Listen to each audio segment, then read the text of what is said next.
Hello, everybody, and welcome here to the Wine with Jimmy channel. Thank you so much for clicking by. This is all about wine education, designed to help those of you studying the world of wine get more from it, to get more into your studies, to, of course, successfully pass your all-important, challenging, but enjoyable examinations. Here we are looking at a topic which is close to my heart, and that is the story of orange wine. So really we'll talk about here the definition of, the production of, and its challenges and future in the marketplace. I'm a big fan of these wines if they are made well. There are some beautiful expressions here, but really push the envelope in terms of your tasting success in your tasting ability.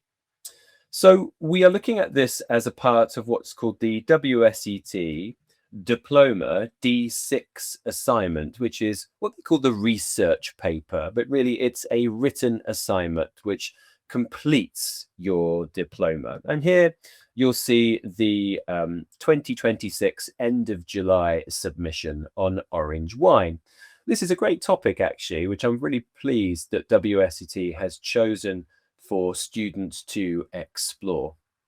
So it says here in context, although the roots of orange wine date back thousands of years, they only started to gain recognition in Western Europe and the wider wine world around the turn of the 21st century.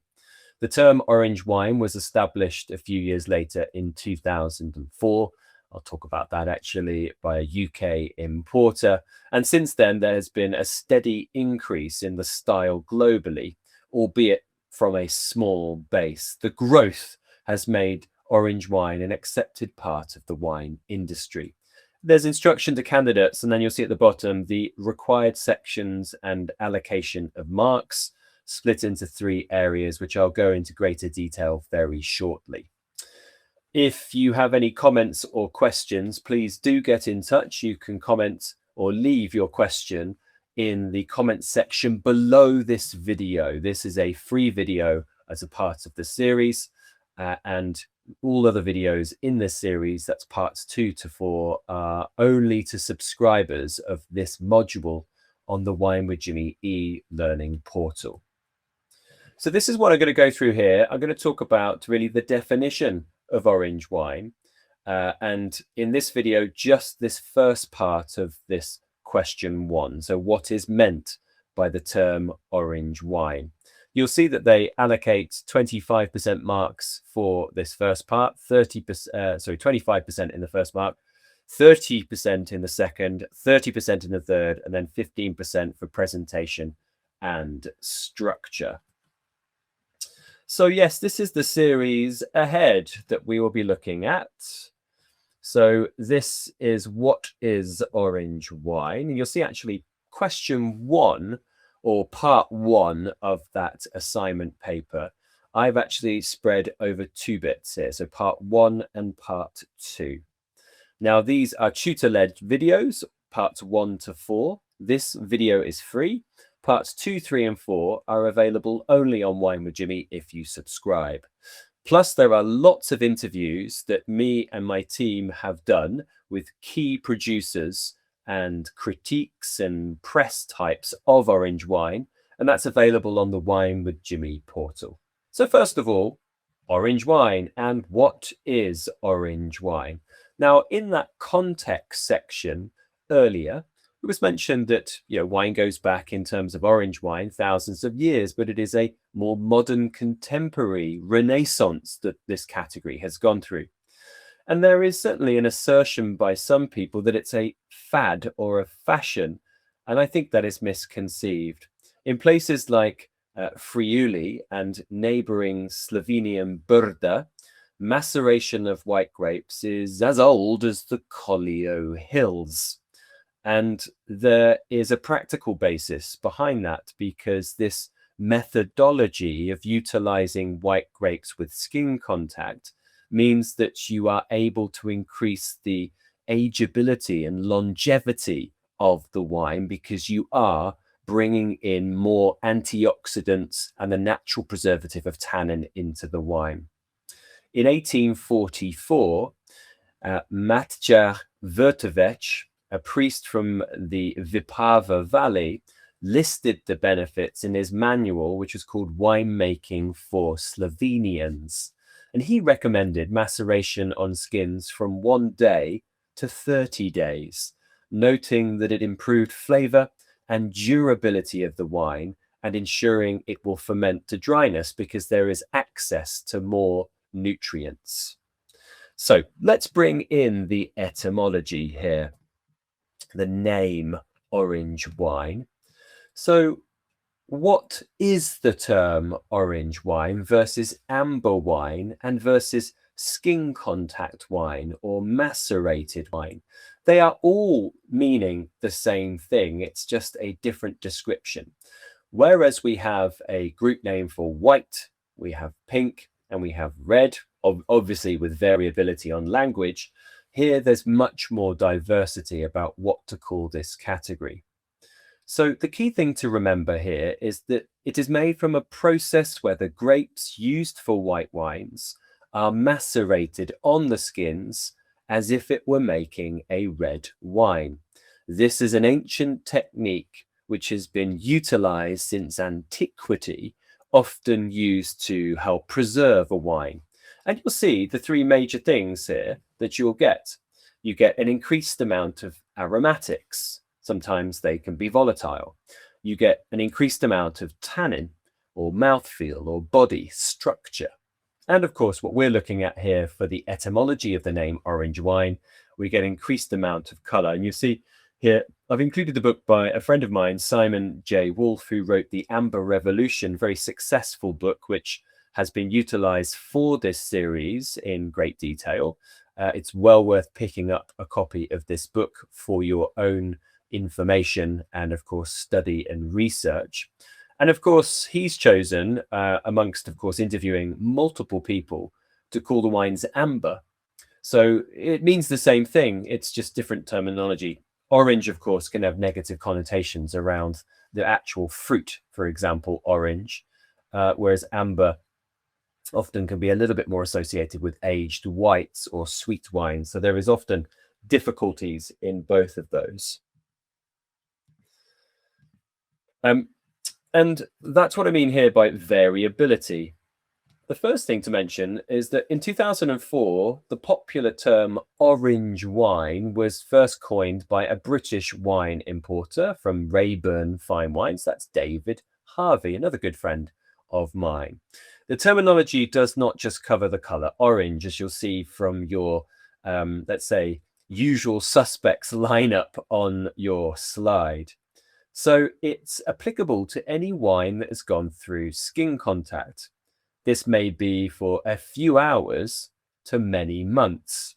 And of course, this is the likes of amber, skin contact, macerated, as well as orange. Now, white wines can become amber brown with age, thus looking like an orange wine. These are not determined orange wines, but they are rather mature or often over mature wines. So to consumers, wine labeled orange wine could be interpreted as a wine of orange color, but it could also be misconstrued as a wine made in the GI region of, say, Orange in Australia, or even if a fruit wine is applicable with oranges added to it. We've got to remember that the general populace probably haven't heard of orange wines before, and that can be quite complex. So some producers, of course, have used amber wine as the definition. And please do look at all of our bibliography to find more information about this. Now, color change is important to talk about here. The development of color in orange wine follows a fascinating chemical pathway.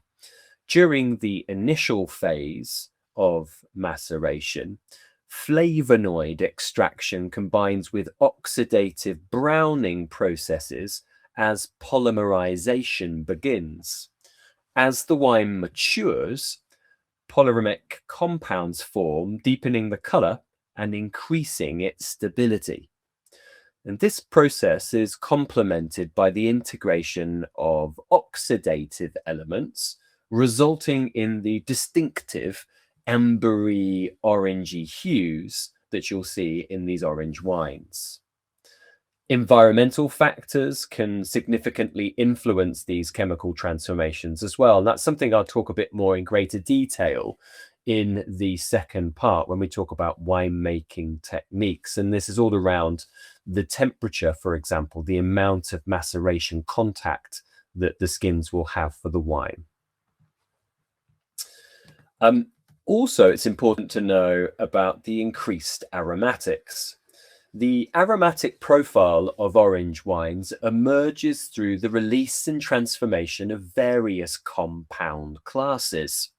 So, terpenes that are responsible for many floral notes, and I've given you examples there. Geraniol, citronellal, and linalool gives you those kind of rosy to sort of citrus fresh and lavender-based characteristics. And these are gradually released during the maceration on the skins, and they have their intensity varying significantly depending on the grape variety. So we are going to also talk in video 2 around the impact of differing grape varieties. So these compounds are particularly sensitive to temperature, requiring often careful management during the winemaking process. And many people who have some fleeting experience with orange wine think that it's just a vat of wine with skins left there and nothing else is done to it and very natural. That is not the case. It can be the case, but it's often not the case. So alongside those terpenes, there are thiols, which are sulfur-containing compounds that also can add layers of aromatic complexity. And these compounds are released gradually and require careful oxygen management to preserve their contribution to the wine's aromatic. And the maceration process itself occurs in distinct stages. So each of those can have very specific chemical transformations occurring. So the initial contact, which is often that early stage, is where the water-soluble compounds are the first to be extracted, releasing a lot of those beautiful primary aromatics. And this is where actually a lot of skin contact or orange winemakers may stop the process just to gain that little beautiful primary character.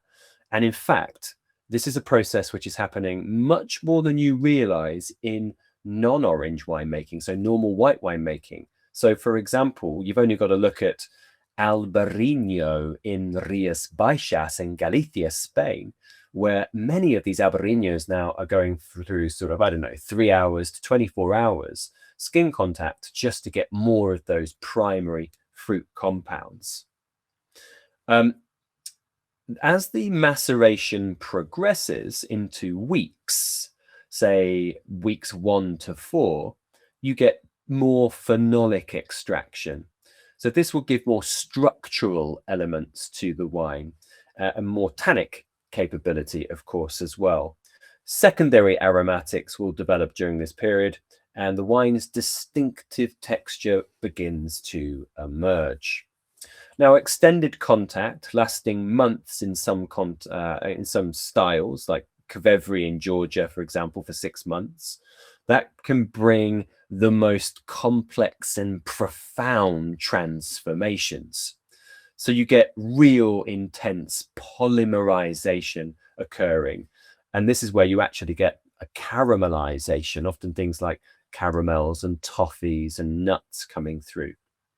And these are tertiary-based characteristics. The tannins can become more integrated at this stage as well. And of course, there is the role of tannin I just mentioned a number of times. Now, phenolics refer to an important group of compounds that occur in grapes, especially the skins, the stems, and the seeds. And of course, here we are very much interested in the skins. And that includes anthocyanin, which are the color pigments which are responsible for color, and then the tannins. But there's also non-flavonoid polyphenols such as benzoic and cinnamic acids, flavonothiols, and such as catechin and flavonoids as well. Now, the role of tannin, it's important to have an understanding of this. Tannin is used to describe a group of rather complex plant chemicals found principally in bark, leaves, and immature fruit, which form complexes with proteins and other plant polymers such as polysaccharides. Now, it's thought initially that tannin is actually one of the plant's defense systems because they are really quite bitter and astringent, and that can repulse would-be herbivores trying to eat the plant, of course. Now, in wine, the tannin will come from grape skins, the stems, and the seeds. And the extraction, of course, is all about that contact rather with the skins. Now, in history, it's likely that early winemakers would realize greater stability in their wines if there was skin contact due to the levels of tannin. So you could bet your bottom dollar that yes, we would have reds, but actually most of the whites would probably be in antiquity kind of orangey color for more stability and longer shelf life. Now, let's have a look here. I don't know what's going on there. For the role further here. Now, in broad terms, tannin bind with proteins in the mouth, and that gives a drying sensation on the palate. And they can also react with other compounds in wine during winemaking and fermentation, changing their composition, and hence how they are perceived by you and me. But unripe tannins are generally bitter and never desirable. So if we are looking at doing a skin contact macerated style of wine, it is very important that you realize that those skins are ripe, because if they are unripe and astringent, they are only going to produce unripe and astringent bitter compounds into the final wine style. Now, we do know the exact relationship between tannin compounds in the grapes, tannin compounds in the wine, and the sensation is quite complex and not so understood. And it's only really in the last 20 years that we shifted knowledge in terms of food and wine pairing. We always used to say it's the protein in meat that reduces tannin, but it's not. It is the salt. So it's quite interesting about our knowledge levels today. So that is sort of talking around things that are important to an orange wine. I mentioned there the three major areas of what you should talk about when discussing what is an orange wine, and that is due to its extraction. So this is increased aromatics. This is greater mouthfeel through tannin structure. And then also, of course, principally very important for its definition, the color. I do hope you've enjoyed this video. Please do join me for part 2, where I talk about orange wine making techniques from around the world.